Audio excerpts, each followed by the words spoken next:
Hi all, I'm Stephanie Powell. I'm one of the Health and Safety Consultants at Thomas Carr Management Services. And following on from our last home worker advice video, we wanted to update you with some of the ergonomic working advice that you should be following if you're continuing to work from home. So although many of us will be returning to the workplace, whether fully or for part-time, it's important to consider those of us whose home will still be our working environment, whether part-time or full-time. Some of the elements from the previous video will be repeated because the advice will be the same. However, because we're no longer in a temporary working situation when it comes to our home environment, there are considerations that we should be following in order to comply with the relevant legislation and to make sure that we are being protected and that our health isn't being affected whilst working at home. So even though our working environments will look very different at this moment in time, what can't be different is the standards of ergonomic working. So there's a couple of little extra tips that we would recommend that you follow as part of this video. When we were looking at home working as a temporary situation, we advised utilising equipment within your own home and furniture from within your home to work as ergonomically as possible. Now that the situation of home working could actually start impacting on your health and your body if you aren't working ergonomically, it's important to remember that you need appropriate adjustable equipment for your working environment. So working off the sofa, no good. Using a dining room chair that doesn't adjust, no good. You need to make sure that you have access to the equipment so that you can work in your home environment in a way that is conducive to good posture and to prevent any adverse health effects to you.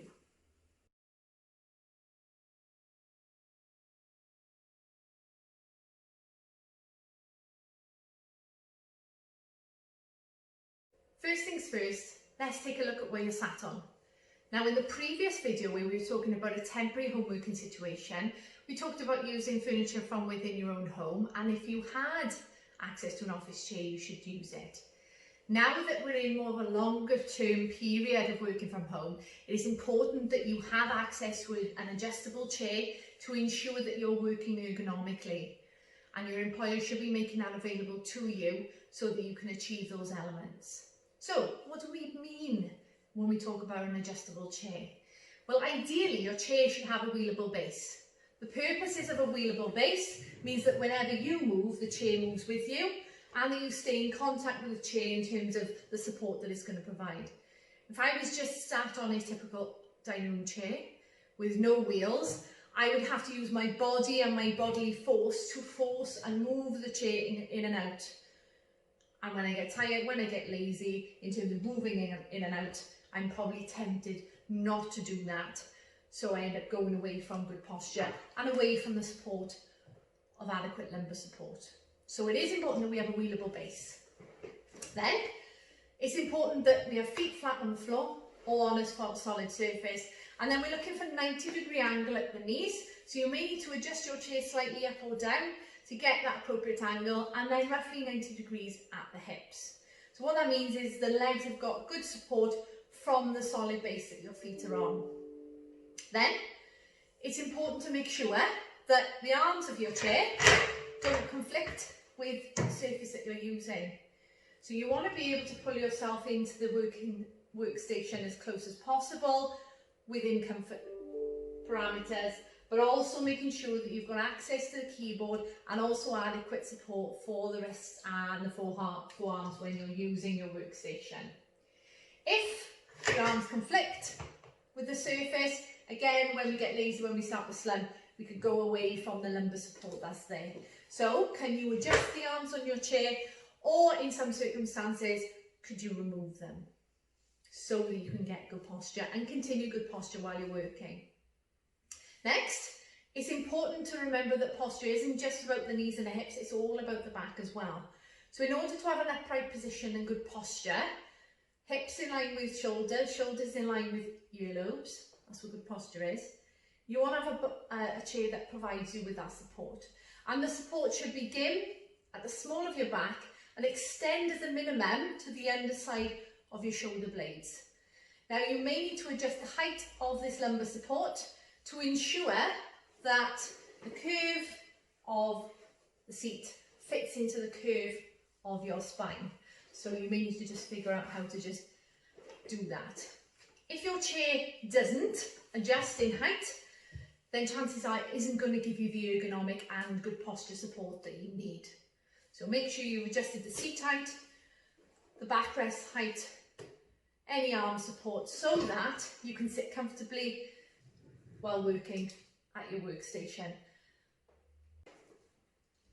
If you're working at a workstation that's a bit higher, so it could be a dining room table for example, and you're finding that the height of that surface is pushing your shoulders into more of a hunched position or a tense position rather than a nice relaxed position on the shoulders, then it may be appropriate to raise the height of your chair just to make sure that you do have that nice relaxed position on the shoulders and still a good 90-degree angle at the elbow, a nice straight angle across the wrists. However, if this raised position with your chair now means that you can't put your feet fully in contact with the floor, then a footrest should be provided.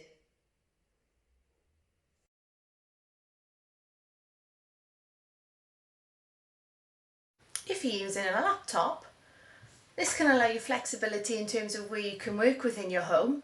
However, when it's placed on top of a normal surface, it might not allow you to work in accordance with good posture. So when we looked at the screen position with a normal monitor previously, we talked about having it at the right height, the top of the screen in line with eye line, to ensure that our head can stay level. The problem with having a laptop on a surface is that we'll be constantly craning the neck downwards, creating pressure in the neck and into the shoulders. So what can we do about it? We can raise the height of the laptop in a similar way that we would do with a screen. You may have a riser available to you.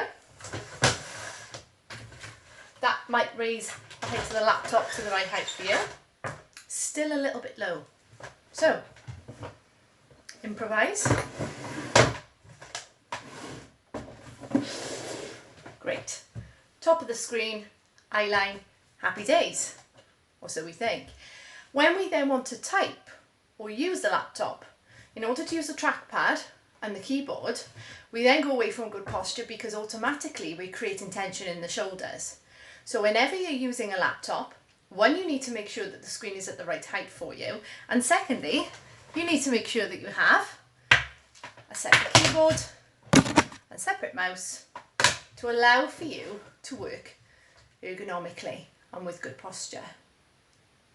So just remember to have roughly a 90-degree angle at the arms, nice flat angle across the wrist when using the keyboard and the mouse, and having a little bit of a space in front of the keyboard and the mouse just provides a little bit of support for the forearms when it comes to typing or using your mouse.